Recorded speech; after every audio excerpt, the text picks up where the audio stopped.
সালাম আলাইকুম। ব্যঞ্জন সন্ধি পর্ব ৩ সবাইকে স্বাগত জানাচ্ছি। ব্যঞ্জন সন্ধি গঠনের ক্ষেত্রে আমরা দুটি নিয়ম ইতোমধ্যে দেখেছি। সেটি হচ্ছে ব্যঞ্জন ধ্বনি যোগ স্বরধ্বনি মিলে ব্যঞ্জন সন্ধি গঠিত হয়, স্বরধ্বনি যোগ ব্যঞ্জন ধ্বনি মিলে গঠিত হয় ব্যঞ্জন সন্ধি। আরেকটি হচ্ছে ব্যঞ্জন ধ্বনি এর সাথে ব্যঞ্জন ধ্বনি মিলেও কিন্তু ব্যঞ্জন সন্ধি গঠিত হয়ে থাকে। আজকে আমরা এই পর্বটি আমরা দেখব যে এখানে আসলে কিভাবে গঠিত হয়। এটি অনেক বড় একটি আলোচনা আমরা ধারাবাহিকভাবে আপনাদের সামনে উপস্থাপন করব। এখানে আমরা দেখতে পাচ্ছি যে ত দ এর পর যদি চ ছ থাকে, অর্থাৎ চ বা ছ থাকে, এখানে বইয়ে যে নিয়মটি রয়েছে সেটি এরকম ভাবে দেওয়া, ত হসন্ত দ অথবা দ হসন্ত এর পর যদি চ হসন্ত বা ছ হসন্ত থাকে, তাহলে এখানে ত দ এর জায়গায় কি হবে? চ হবে। আপনারা একটু এখানে আমাদের কালার কম্বিনেশনটা খেয়াল করবেন। এখানে রয়েছে লাল লাল বক্স, এটি পরিবর্তন হয়ে কিন্তু এটি একটি রাউন্ড, এখানে কিন্তু বক্স রয়েছে বর্গক্ষেত্রের মতো, আর এখানে আমরা রাউন্ড দিয়েছি কারণ এটি বোঝানোর জন্য যে এটি পরিবর্তন হয়ে চ হবে। আর এই চ ছ এটি কিন্তু অপরিবর্তিত থাকবে, ফলে এখানে আমরা নেভি ব্লু রং রেখে দিয়েছি। এভাবে যদি আমরা মনে রাখি তাহলে কিন্তু আমাদের খুব সুবিধা হবে। অর্থাৎ এখানে একটি সিঙ্গেল চেঞ্জ, একক পরিবর্তন আসবে। এই পরিবর্তনটা হচ্ছে ত অথবা দ দিয়ে যে শব্দ থাকবে সেই জায়গায় সেই ধ্বনির ক্ষেত্রে পরিবর্তনটা হয়ে চ হবে, কিন্তু বাকি অংশটুকু ঠিকই থাকবে। আমরা উদাহরণের মাধ্যমে সেটা স্পষ্ট করব। যেমন সৎ যোগ চিন্তা। সৎ, এখানে বানানটি কি দিয়ে? এখানে বানানটি হচ্ছে ত দিয়ে, তাহলে খণ্ডত ত অথবা খণ্ডত থাকবে। তাহলে সৎ আর চিন্তা বানানটি কি?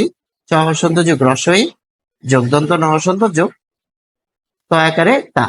এখানে খণ্ডত আর চ কি হচ্ছে? যুক্ত হচ্ছে। ফলে আমরা এখানে দেখতে পাচ্ছি কি হচ্ছে?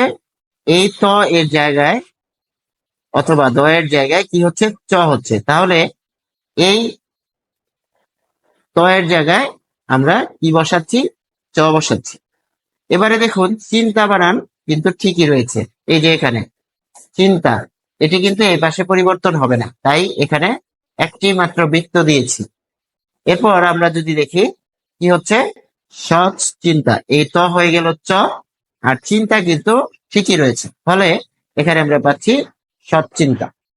খুব সহজে কিন্তু এই বিষয়টি স্পষ্ট করতে পারছি যে আমরা সৎ চিন্তা আসলে কিভাবে গঠিত হলো।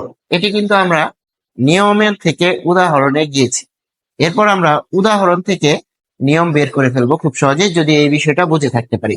অর্থাৎ কোন একটি যে শব্দ, সেখানে যদি আমরা কি পেয়ে থাকি? দুইবার চ পেয়ে থাকি, বা এখানে একটি একটি যদি চ থাকে আর একটি যদি চ অথবা ছ দিয়ে থাকে, ওই চ এর জায়গায় কিন্তু ত অথবা দ হবে। এটি এইভাবেও যাওয়া যায়, আবার এই দিক থেকে এদিকেও যাওয়া যায়। এটি হচ্ছে নিয়ম। নিয়মের আলোকে আমাদের বিশ্লেষণ। নিয়ম বলছে ত দ এর জায়গায় চ হবে, সোজা কথা, আর বাকি অংশ ঠিক থাকবে। ফলে এখানে কিন্তু আমরা কোনো পরিবর্তন আনিনি। তাহলে সৎ যোগ চিন্তা, তাহলে ত যোগ চ, এই ত এর জায়গায় হচ্ছে চ, চিন্তা বানান ঠিকই থাকলো, দুটো মিলে হলো সৎচিন্তা। এই সৎচিন্তা বানানের পূর্ববর্তী স্টেপ হচ্ছে এটি, যেটি আসলে বইয়ে দেওয়া থাকে না, প্রয়োজনও পড়ে না। আমরা সেটি ভেঙে লিখেছি যে কিভাবে আসলে সৎ চিন্তা থেকে সৎচিন্তা গঠিত হলো। এবার আমরা আরেকটি উদাহরণ দিয়ে যাব, যে উৎ যোগ ছে।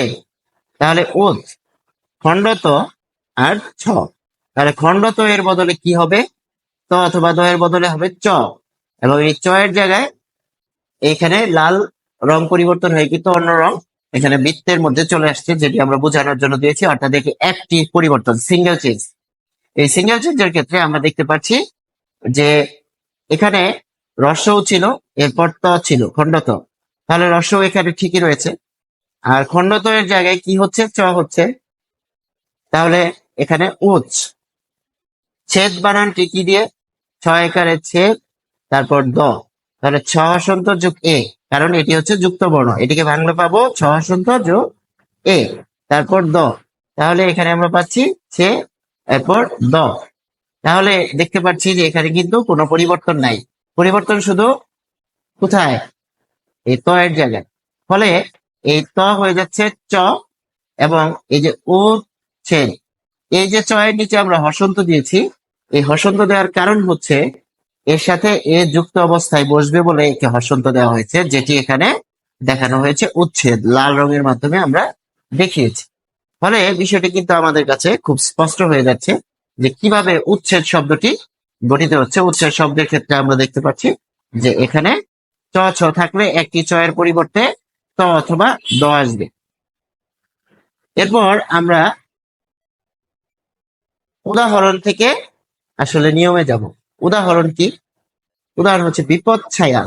বিপদ ছায়া শব্দটি আপনারা খেয়াল করুন যে বিপদ ছায়া শব্দটির মধ্যে আমরা কি পাচ্ছি, চ আর ছ পাচ্ছি। তাহলে এই যে চ আর ছ পাচ্ছি, এটিকে কিন্তু আমরা এখানে লিখলাম বিপদ ছায়া। এই যে বি প চ হসন্ত, আর এখানে ছয়াকার ছা, চ হসন্ত, কারণ হচ্ছে এখানে যুক্ত বর্ণ হিসেবে রয়েছে। এই যে যুক্ত বর্ণ হিসেবে রয়েছে, ফলে আমরা এটিকে বলছি সংকেত। কোনো একটা শব্দের মধ্যে এমন একটা সংকেত থাকবে, ওই সংকেতের উপর ভিত্তি করে সন্ধি বিচ্ছেদ করতে হবে। যেটি কিন্তু আমরা একটু উদাহরণের আগে নিয়মে যাই। নিয়মে কিন্তু এভাবে ছিল। এটিকেই আমরা এখন বিপরীত দিক থেকে পড়ব, যে আসলে এখানে যে বানানের মধ্যে চ ছ পাইলে বা পেলে কি হবে। তাহলে সেক্ষেত্রে আমরা দেখছি যে চ ছ হচ্ছে সংকেত, এবং এই চ ছ থাকার কারণে আমরা কি আনবো, এখানে ত অথবা দ আনবো। বি থাকলো অপরিবর্তিত, এই যে বি। তারপর এখানে প, প ঠিক আছে। চ এখানে, চ এখানে পরিবর্তন হয়ে কি হবে, দ হবে। তাহলে চ পরিবর্তন হয়ে আমরা পাচ্ছি দ, বিপদ। এরপর দেখুন ছায়া। ছায়া ছ হসন্ত যোগ স্বরে আ যোগ অন্তস্থ অ আকার।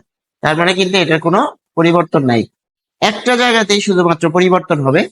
সেই পরিবর্তনটা হচ্ছে চ এর জায়গায় ত অথবা দ আনবে। তাহলে ত বা দ কেন আনবেন, বানান অনুযায়ী আনতে হবে। কোনটি আনবো, ত না দ, খণ্ড ত নাকি দ। বিপদ বানান কিন্তু দ দিয়ে, তাই এখানে বিপদ দ এসেছে, চ এর পরিবর্তে দ এসেছে, বাকিগুলো সব ঠিকই রয়েছে। এবং এই ক্ষেত্রে দ আর ছ যুক্ত হয়ে কি হচ্ছে, চ ছ হয়ে যাচ্ছে, যেটি কিন্তু আমাদের এই যে সূত্রের মধ্যে ছিল। ত অথবা দ এর সাথে চ ছ যুক্ত হবে, তাহলে দ আর ছ যুক্ত হয়ে কি হবে, এখানে দ এর পরিবর্তে হবে চ, আর এখানে ছ থাকলে ছই হবে। অর্থাৎ আমরা এখন খেয়াল করব যে চ যেহেতু চ আসে, তাই চ এর পরিবর্তে আমরা আনবো দ। এরপর বাকি অংশটুকু আমাদের বানানের মধ্যেই থাকবে, যে আসলে কি হবে, ছ দিয়ে আছে ছায়া, তাই এখানে ছ দিয়ে হবে। ফলে আমাদের সামনে কিন্তু বিষয়টি স্পষ্ট হয়ে যাচ্ছে যে কোন শব্দের সংকেত হচ্ছে চ ছ, এবং সেই জায়গায় আমরা বিশ্লেষণটা করব, এবং এখানে দেখতে পাচ্ছি এই দুটো মিলে চ ছ হয়ে যাবে। এরপর আমরা আরেকটি শব্দ এখানে নিয়ে এসেছি, সেটি হচ্ছে শরৎচন্দ্র। ফলে এখানে আমরা দেখতে পাচ্ছি চন্দ্র বানানের একটি চ রয়েছে, আরেকটি এখানে চ এখানে রয়েছে লাল কালিতে, যেটি আমরা বোঝার সুবিধার্থে দিয়েছি, যে এই চ হসন্ত বোঝাচ্ছে যে এর সাথে যুক্ত বর্ণ গঠন করেছে। ফলে এই যে চ, এর চ এবং দুইবার যে চ রয়েছে, এই জায়গাটা হচ্ছে সংকেত। এই সংকেতের জায়গায় আমরা দেখব যে কি হচ্ছে আসলে, যে একটি চ পরিবর্তন হয়ে হবে ত। আমাদের সূত্র কি বলেছিল, সূত্র বলেছিল ত অথবা দ এর জায়গায় কি হবে, চ হবে। বাকি অংশ ঠিক থাকবে, বাকি অংশ চ দিয়েও হতে পারে, ছ দিয়েও হতে পারে। যেমন চন্দ্র বানান, চন্দ্র শুরু হয়েছে চ দিয়ে, ছেদ শুরু হয়েছে ছে দিয়ে, ছ দিয়ে। ফলে এখানে চ রয়েছে, এটি কিন্তু সূত্রের চ নয়, এটি কিন্তু বানানের যে শব্দের যে বানান সেটির চ। ফলে এই চ পরিবর্তন হয়ে এখানে খণ্ডত হবে, এবং এক্ষেত্রে আমরা দেখছি যে খণ্ডত আর এই চ মিলে এখানে কি হচ্ছে, চ আর চ যুক্ত হয়ে যাচ্ছে। ফলে এখানে খেয়াল করতে হবে যে একটি মাত্র পরিবর্তন হয়েছে, সেই পরিবর্তন হচ্ছে চ থাকলে খণ্ডত হয়েছে, কারণ শরৎ বানানটি খণ্ডত। আবার বিপদ বানানে কিন্তু দ ছিল, তারপরে বানান অনুযায়ী ত আসলে ত, দ আসলে দ। ফলে আমরা খুব সহজেই বিষয়টা বুঝতে পারছি। সচ্চরিত্র এটিও আমরা খেয়াল করছি যে চ, এটি এখানে বিশ্লেষণ, চ বসন্ত, এরপর চরিত্র। তাহলে আমরা দেখতে পাচ্ছি যে এই চ এর পরিবর্তনে কি হচ্ছে, এই যে এখানে খণ্ডত হয়েছে, সৎ মানে ভালো। এই যে সৎ চরিত্র, ভালো চরিত্র, এখন এই চরিত্র বানানটি শুরু হয়েছে চ দিয়ে। এই চটি কিন্তু এই যে এখানে রয়েছে, আর এই চ এর পরিবর্তে কি হয়ে যাবে, এই খণ্ডত হয়ে যাবে। এর অর্থ দাঁড়াচ্ছে ত এবং চ মিলে চ দ্বিত্ব হবে। আশা করি আমরা বুঝতে পেরেছি। এভাবে কিন্তু আমরা যদি নিয়ম মুখস্থ না করে শব্দের বিশ্লেষণ থেকে আমরা কাজ করতে পারি, বুঝে পড়তে পারি, শব্দের বিশ্লেষণ থেকে যদি আমরা আসলে নিয়মটি বের করে ফেলতে পারি, তাহলে কিন্তু খুব সহজে আমরা ব্যঞ্জন সন্ধির এই বিষয়গুলো বুঝতে পারবো। আমরা দুটি বিষয় আপনাদের সামনে উপস্থাপন করেছি। সেটি হচ্ছে, প্রথমে সূত্র থেকে উদাহরণে গিয়েছি, এরপর উদাহরণ থেকে আমরা সূত্রে গিয়েছি। পরীক্ষায় যেটি সবচেয়ে বেশি কাজে লাগবে সেটি হচ্ছে সূত্র থেকে উদাহরণ থেকে সূত্রের দিকে গেলে, এবং পরীক্ষার জন্য আমরা যখন অনুশীলন করব সেই ক্ষেত্রেও যদি আমরা উদাহরণ বিশ্লেষণ করে আমরা সূত্রের ক্ষেত্রে যাই, তাহলে আমাদের আর ভুল হওয়ার সম্ভাবনা থাকবে না বললেই চলে। আশা করি আমরা আপনাদের এই বিষয়কে সহজ করে তুলে ধরতে পেরেছি। সংশ্লিষ্ট সবাইকে ধন্যবাদ জানাচ্ছি। আসসালাম।